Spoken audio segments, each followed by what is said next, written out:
Oke, bismillahirrahmanirrahim. Assalamualaikum warahmatullahi wabarakatuh. Selamat berjumpa kembali teman-teman di video pembelajaran data analitik ya. Nah, seperti yang sudah dijanjikan pada video sebelumnya bahwa pada tutorial yang kedua ini, part yang kedua ini, kita akan melanjutkan pembahasan kita tentang data frame, yaitu tentang built-in function apa saja yang bisa kita gunakan di data frame atau jenis-jenis operation apa saja yang kita bisa gunakan pada data frame. Nah, sehingga teman-teman yang belum sempat menyaksikan video tutorial yang pertama, yang topik satu, yaitu saya sarankan sih teman-teman mencoba mempelajari itu terlebih dahulu ya. Oke, baik ya. Ini layarnya akan saya bersihkan terlebih dahulu dengan menekan tombol Ctrl L. Dan kita akan masuk pembahasan kita yang pertama, bagaimana kita bisa menciptakan data frame. Jadi sesi yang pertama sudah kita bahas secara umum ya, bagaimana kita bisa membuat data frame. Kali ini kita akan bahas lebih detail lagi. Uh, dengan cara seperti apa kita bisa menciptakan data frame? Ternyata kita bisa menciptakan data frame kosong, teman-teman, ya dengan cara seperti ini. Empty misalkan. Akan kita membuat sebuah empty df, lalu kita assign dengan perintah data.frame. Nah, ini akan menjadi sebuah data frame kosong. Sehingga kalau kita cek empty df kita adalah sebuah data frame yang belum ada isinya, 0 columns dan 0 rows ya. Oke, itu tentang empty. Nah, sekarang data frame melalui vektor. Kita sudah tadi ya, sudah membahas di video tutorial yang pertama bagaimana kita bisa menggabungkan beberapa vektor menjadi sebuah data frame. Nah, kita akan coba lagi teman-teman dengan cara yang berbeda, sama-sama menggabungkan dari beberapa vektor, tapi kali ini cara membuat vektornya yang berbeda ya. Kita coba ya. Kita buatkan sebuah vektor bernama C1. Lalu C1 ini adalah sebuah vektor 1 sampai 10. Sehingga kalau kita perlihatkan C1 seperti itu, teman-teman. Lalu kita akan membuat lagi vektor berikutnya, yaitu vektor C2, di mana C2 ini juga akan kita generate dari sebuah function bernama letters ya. Akan mengenerate abjad dari A sampai Z. Tetapi kalau kita inginkan hanya 10, kita bisa menentukan nilainya seperti ini, teman-teman. Sehingga jika kita lihat C2, maka kita memiliki vektor C2 berisi abjad A, B, C sampai dengan J. Yaitu kalau kita hitung dia ada 10 gitu ya. Karena kita menentukan indeksnya ya 1 sampai dengan 10. Lalu bagaimana teman-teman kita bisa menggabungkan dua buah vektor ini menjadi sebuah data frame yang langsung kita tentukan namanya. Nama kolom ya maksud saya. Misalkan kolom yang pertama ini adalah apa ya namanya di sini, kolom digit ya. Dan di sini adalah abjad misalkan. Mari kita buat data frame kita df data frame. Lalu kita tentukan nama kolomnya indeks kolom gitu ya. Indeks kolom. Kita bahasa Indonesia aja deh. Indeks kolom, lalu abjad kolom. Nah, ini kita tentukan nama kolomnya. Tetapi tidak hanya sampai dengan di sini, teman-teman. Kita tentukan juga bahwa indeks kolom itu kita peroleh dari mana? Dari vektor bernama C1. Sedangkan abjad kolom diperoleh dari vektor bernama C2. Sehingga kalau kita lihat hasilnya df adalah seperti itu. Jadi data frame yang sudah memiliki nama kolom. Ini kolom yang pertama bernama indeks kolom yang kedua bernama abjad kolom. Dan nilai-nilainya diperoleh dari vektor C1 dan vektor C2. Oke ya, itu cara lain yang bisa kita lakukan dalam menciptakan sebuah data frame. Oke, topik berikutnya adalah bagaimana kita bisa mengekspor data frame ke file menjadi file CSV. Nah, ini akan sangat sering kita lakukan. Bagaimana kita mengekspor data, mengimport data Dan sebenarnya topik itu akan ada topik secara khususnya tersendiri teman-teman ya. Ini kita singgung-singgung sedikit saja gitu ya. Bagaimana kita bisa mengekspor data frame kita. Kita kan sudah mempunyai sebuah data frame bernama DF. Ya, ini kita ingin jadikan sebuah file .csv. Bagaimana caranya? Kita bisa menggunakan sebuah perintah bernama write.csv, di mana write.csv ini memiliki dua buah atribut. Atribut yang pertama adalah referensi dari data frame-nya, dan yang kedua adalah nama file yang kita inginkan. Sekali lagi, nanti file tersebut akan tersimpan secara otomatis di working directory kita, working project kita, yaitu di sini di data analytic labs gitu ya. Jadi dia akan muncul di sini. Teman-teman bisa lihat bagian sini, kita belum memiliki sebuah file bernama file .csv ya. Lalu kita akan import file DF kita agar menjadi file CSV. Itu yang akan kita lakukan. Oke, langsung saja kita lakukan dengan cara menuliskan kata kuncinya adalah write.csv. Write.csv. Lalu kita tentukan nama data frame-nya yaitu DF, dan filenya kita beri nama misalkan first file .csv. Oke, kita enter. Jika tidak terjadi error, maka file bernama first file.csv akan muncul di sini. Oke, kita bisa lihat ya. First file.csv. Ya, kita sekarang sudah mempunyai sebuah file.csv. Kita bisa lihat di Explorer kita mungkin ya teman-teman, di Data Analytics Lab. Nah, ini first file kita bisa kita lihat bentuknya seperti ini, file CSV. Atau jika kita ingin lihat dalam bentuk notepad juga bisa. Nah, seperti ini. Ini hasilnya teman-teman ya. Index kolom dan abjad kolom. Oke, kita lanjut.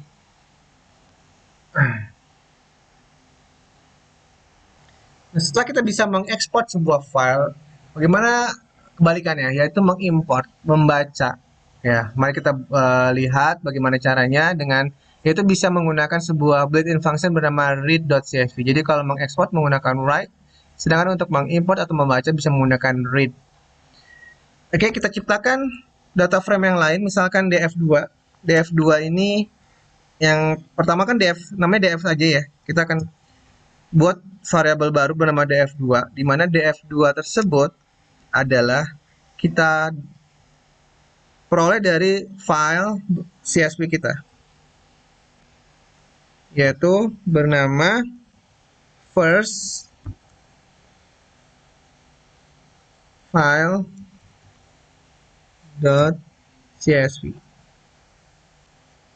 Nah, sekarang kita bisa lihat df2 kita. Nah, itu ya. Ini df2 kita, indeks kolom yang pertama dan abjad kolom. Dan ternyata teman-teman, ini harus kita ingat-ingat bahwa ternyata indeks itu dibuatkan kolom tersendiri. Jadi dia membuat kolom baru untuk indeks kita, yaitu pada kolom bernama X. Ya. Jadi ini yang harus kita perhatikan. Jika kita tidak menginginkan X tersebut, kolom tambahan tersebut kita bisa melakukan filtering yang nanti akan kita pelajari. Bagaimana cara memfilter kolom ya. Misalkan X yang ingin kita hilangkan, kolom X ini kita bisa melakukan hal tersebut.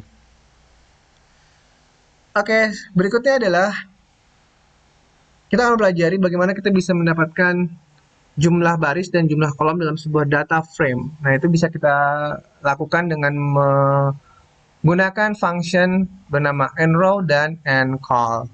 Mari kita coba ya. Enrow df. Nah, kita bisa mendapatkan hasilnya, yaitu ada 10 baris. Jadi, data frame kita bernama df itu terdiri dari 10 baris. Lalu encall df itu ada 2 kolom. Tetapi encall df2 ada berapa kolom? Ada 3, karena tadi ada tambahan indeks ya. Nah, itu. Oke, selanjutnya teman-teman, mendapatkan nama kolom dan nama baris.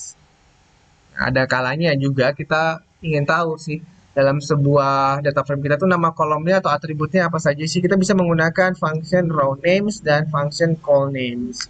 Row names itu untuk mendapatkan nama baris dan call names tentunya untuk mendapatkan nama kolom.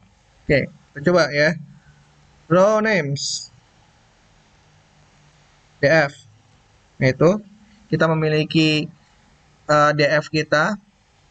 Mana tadi ya, nah ini df kita. Barisnya tuh namanya 1 sampai dengan 10 itu. Dan call names yaitu df juga kita bisa mendapatkan yaitu indeks kolom dan abjad kolom. Oke, materi berikutnya teman-teman kita sedikit cepat saja ya karena cukup banyak materinya. Mendapatkan struktur dari data frame. Ini sudah ya tadi str. Kita bisa menggunakan function str. Tadi sudah dijelaskan. Statistik juga menggunakan summary juga sudah dijelaskan. Saya skip saja. Lalu berikutnya ada referencing cell. Misalkan kita hanya ingin mendapatkan data dari sebuah sel saja. Oke. Kita bisa melakukan kolom, koma, baris. Sekali lagi kolom, koma, baris. Mari kita coba ya. Misalkan kita ingin mendapatkan, atau ini saya bersihkan dulu ya, Ctrl L. Kita ingin mendapatkan nilai D misalkan. Kita ingin mendapatkan nilai D. Berarti dia ada di baris koma kolom maksudnya ya. Baris keempat ya, kolom kedua. Berarti kita bisa melakukannya dengan df kolom keempat baris kedua. Nah, itu ya, D. Nah, apa bedanya dengan jika kita melakukan dengan cara seperti ini, df lalu double seperti ini 4,2.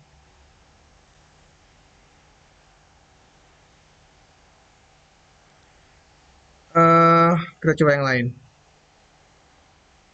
df 4,1 df 4,2. Sorry, df 4,1 ya, df 4,1. Oke, ternyata tidak ada beda yang secara signifikan ya. Jadi kita bisa menggunakan double kurung siku maupun satu kurung siku ya. Dan kita juga bisa membuat referensi kolom menggunakan nama kolomnya. Jika kita tidak ingat indeksnya, kita bisa mengingat dengan mudah nama kolomnya. Sebagai contoh, df kolom keempat, lalu baris keempat, nama kolomnya adalah abjad kolom. Abjad kolom. Nah itu ya, D. Ya, ini. Oke. Berikutnya, kita juga bisa merubah nilai dari sebuah kolom, teman-teman. Misalkan kita ingin merubah baris kelima di kolom pertama menjadi 99999 gitu ya. Perlihatkan dulu df-nya. Misalkan kita ingin merubah nilai ini menjadi nilai 9000 misalkan ya, maka yang bisa kita lakukan adalah df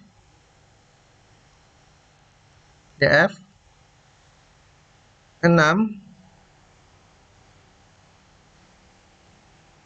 indeks kolom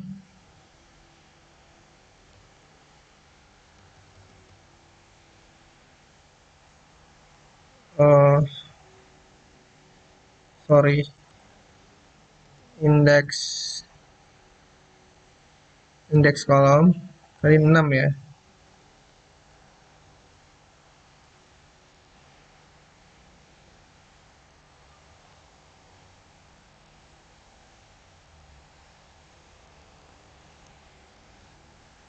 Pengen rubah jadi 9000.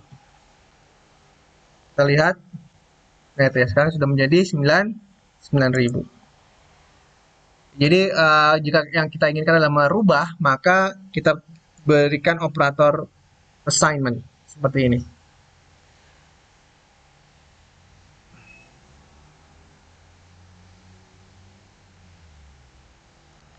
Oke, berikutnya.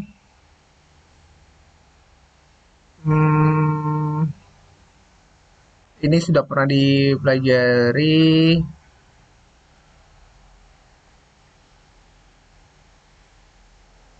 Oke, oke, kita langsung skip saja ke menambah data ya. Nah, kita bisa juga menambah data dalam data frame seperti yang juga kita bisa lakukan dalam matrix, menambah data dalam matrix. Dan bahkan fungsi yang kita gunakan pun sama ya. Untuk menambahkan data dalam matrix kita menggunakan function rbind. Begitupun pada data frame kita juga menggunakan operator atau function rbind.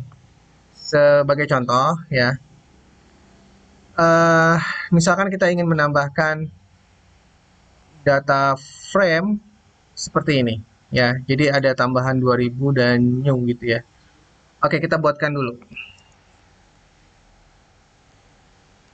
Yaitu df2 adalah data frame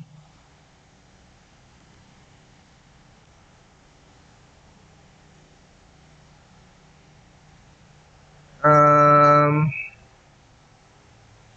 index. Oh, sorry.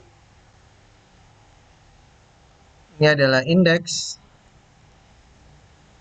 kolom sama dengan 2000. Lalu abjad kolom sama dengan misalkan new ya. Kita lihat df2 kita. Nah, ini df2 kita ingin kita tambahkan ke dalam df. Sehingga nanti ada indeks ke-11, maksudnya seperti itu. Bagaimana caranya? Kita bisa menggunakan uh, operator rbind, teman-teman. Ya, kita buat yang baru, misalkan df new rbind. Kita dapatkan dari yang awalnya adalah df dan df2. Jadi data frame yang awal kita tambahkan data frame kedua, lalu hasilnya disimpan ke df new gitu ya. Maksudnya seperti itu. Kita lihat hasilnya df new. Nah, itu ya, kita bisa melihat yang tadinya df itu hanya 10, di df new sudah jadi 11. Ada tambahan satu buah baris. Nah, itu apa yang bisa kita lakukan ketika kita ingin menambahkan baris baru dalam sebuah data frame. Nah, bagaimana kalau kita yang inginkan adalah menambah kolom? Ya, tentu saja bisa. Hanya saja dalam data frame tidak tidak sama dengan di mana di matrix ya. Penambahan kolom kalau di matrix itu menggunakan cbind. Kalau di data frame itu lebih mudah jika kita menggunakan cara seperti ini, teman-teman.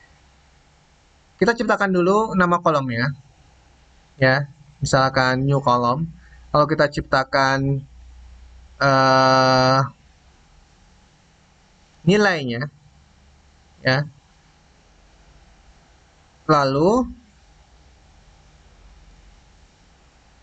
kita bisa langsung melihat hasilnya. Seperti itu. Ya, mari kita lakukan. Di sini df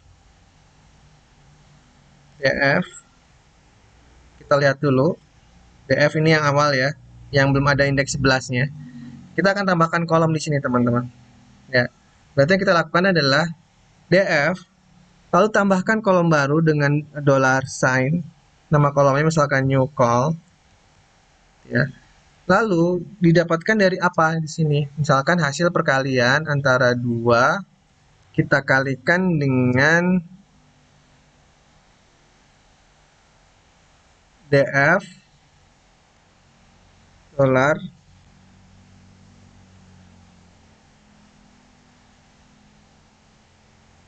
indeks kolom. Jadi apapun yang ada di sebelah sini akan dikalikan 2 dan hasilnya akan disimpan dalam kolom yang baru. Seperti itu maksudnya. Nah, kita lihat DF sekarang. Nah, itu ya. Jika kita lihat, new call kita sudah ada di kolom yang baru dan hasil dari perkalian indeks kolom dikali 2. 1 kali 2, 2 kali 2, hasilnya 4, 3 kali 2, 6, 9.000 dikali 2, 18.000 dan seterusnya. Ya. Kalau itu bagaimana cara kita bisa menambahkan kolom baru? Pun kalau menggunakan uh, bind pun akan sama ya, caranya seperti yang di matrix. Berubah kolom pada data frame. Sekarang kita akan belajar bagaimana cara merubah nama kolomnya. Ya. Jadi ada kalanya kita kurang ingin merubah nama kolom dalam data frame kita. Nah, kita bisa menggunakan function call names seperti ini ya. Call names df, lalu kita bisa ubah seluruhnya seperti ini. Mari kita ubah. Ini semuanya kita ubah. Call names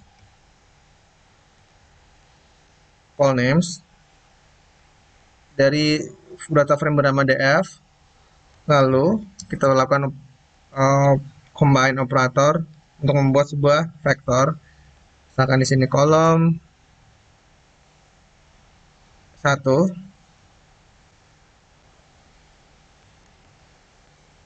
kolom 2, kolom 3. Oke, kita lihat lagi DF kita. Nah, sekarang DF kita nama kolomnya sudah berubah, itu kolom 1, kolom 2, dan kolom 3. Nah, bagaimana kalau kita hanya ingin merubah satu kolom? Satu kolom saja. Kita bisa menggunakan perintah seperti ini. Ya, misalkan kolom 1 akan kita ubah menjadi first column.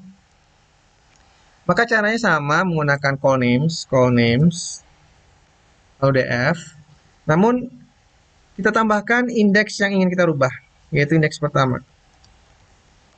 Ini menjadi first column. Mari kita lihat. Nah, sekarang sudah berubah menjadi first column. Oke, teman-teman, kita lanjut lagi. Materinya masih cukup banyak, yaitu data selection and filtering. Oke, kita akan belajar bagaimana cara memfilter data dari data frame kita, ya. Filtering multiple rows. Nah, ini kita akan belajar filtering multiple rows, jadi beberapa baris. Cara yang pertama adalah df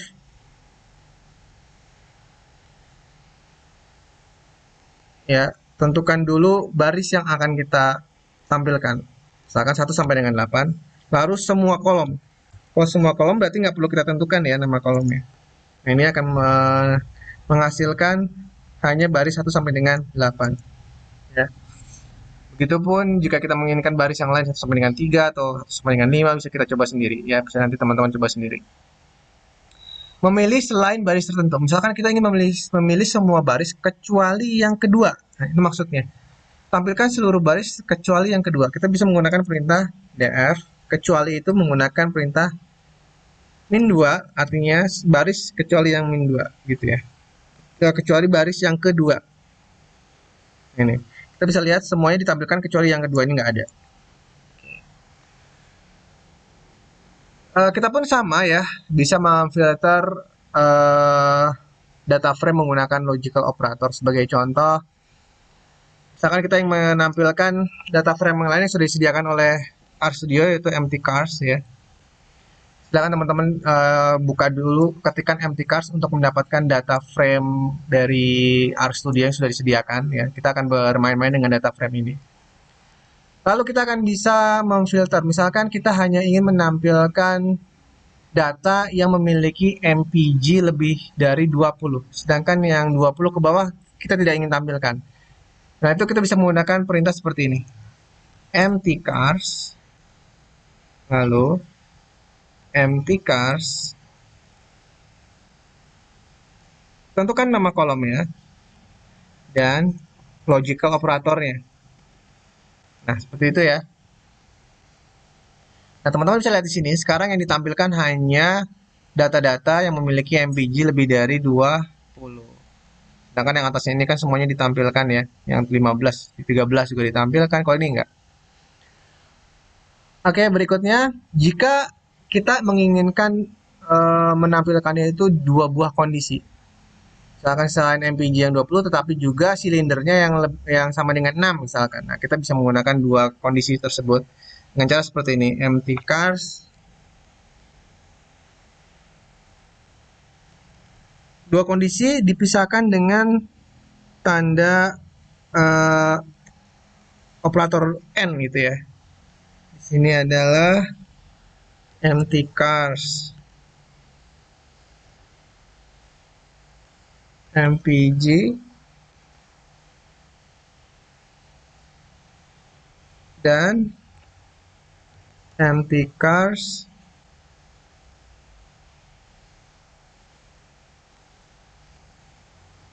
shield. Nah, kita tentukan kondisinya apa? Yang ini lebih besar dari 20, sedangkan yang ini silindernya sama dengan 6. Setelah itu, seluruh kolom, berarti koma kosong, gitu ya. Nah, ini akan menampilkan hanya MPG yang lebih dari 20 dan silindernya yang sama dengan 6. Oke. Kita pun bisa ya menentukan tidak semua kolom. Misalkan kondisionalnya sama tetapi kita hanya ingin menampilkan kolom tertentu saja, MPG, seal, dan horsepower misalkan ya. Itu bisa kita lakukan nih, saya copy paste aja ya. Karena kita hanya ingin menambahkan kolom berikutnya yaitu di sini C. Kita hanya ingin menampilkan kolom MPG, lalu kolom silinder, dan kolom horsepower. Maka nanti yang akan ditampilkan hanya kolom-kolom yang kita tentukan tadi. Ya, baik teman-teman. Dan kita pun bisa memfilternya menggunakan subset ya dengan cara seperti ini. Kita bisa menggunakan subset, subset, empty cars, MPG. Jadi tentukan dulu data frame-nya, lalu tentukan kondisi kolomnya. Besar dari 20 dan silinder besar dari 6. Tentu ini untuk kondisional yang tidak terlalu kompleks ya. Kita bisa menggunakan subset. Tapi kalau kompleks juga kita ingin tentukan kolomnya, kita bisa menggunakan cara yang sebelumnya ya. Oke, topik terakhir teman-teman, yaitu dealing with missing data. Missing data, bagaimana, apa yang harus kita lakukan ketika kita bekerja dengan data yang tidak lengkap. Nah, kita bisa pertama-tama adalah uh, kita harus mengetahui apakah kita memiliki missing data atau tidak. Nah, untuk bisa mengetahui ada missing data atau tidak, misalkan, atau kita buat dulu ya sebuah vektor baru deh. Ctrl L, kita buat vektor baru. Namanya adalah nilai. Nilai. Lalu di sini kita buatkan 20, 40, 70 ya.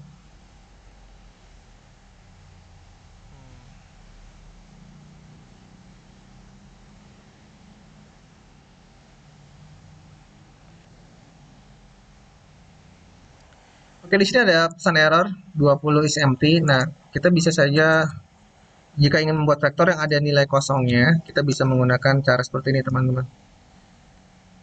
20 menggunakan NA ya.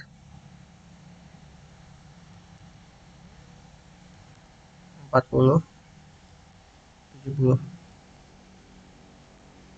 Nah, jika kita menghendaki dalam sebuah vektor ada nilai kosongnya. Nah, sekarang kita tambahkan lagi vektor yang lain. Siswa. Misalkan Agus. Ini juga NA di Wati.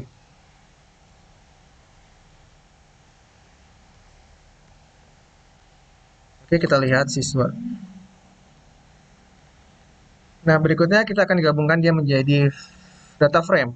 Kita bisa menggunakan perintah eh, hasil. Itu aja ya. Hasil data frame.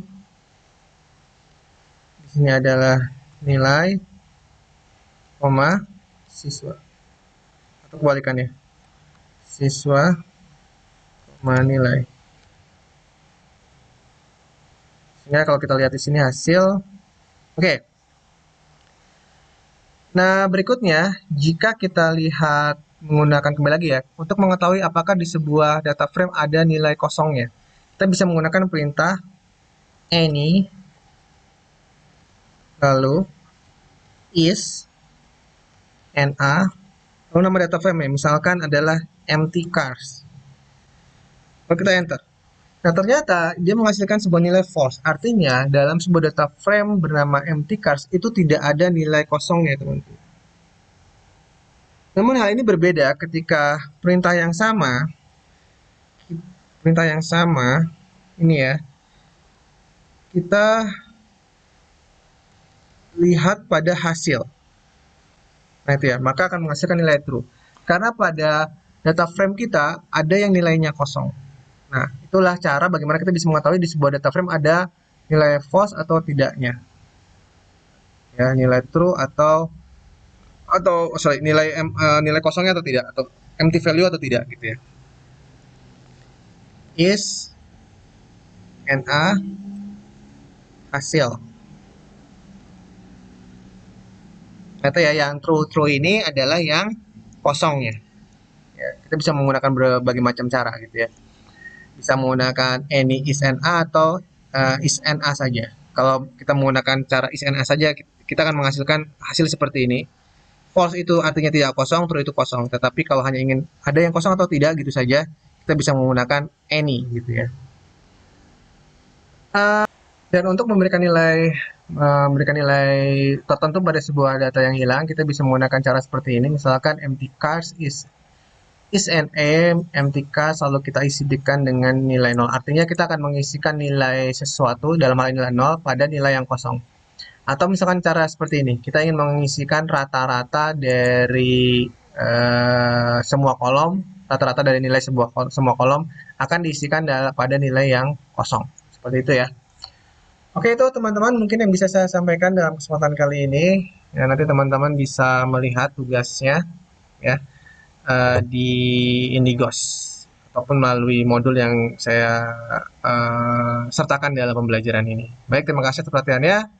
Mohon maaf apabila ada hal yang kurang berkenan. Wassalamualaikum warahmatullahi wabarakatuh.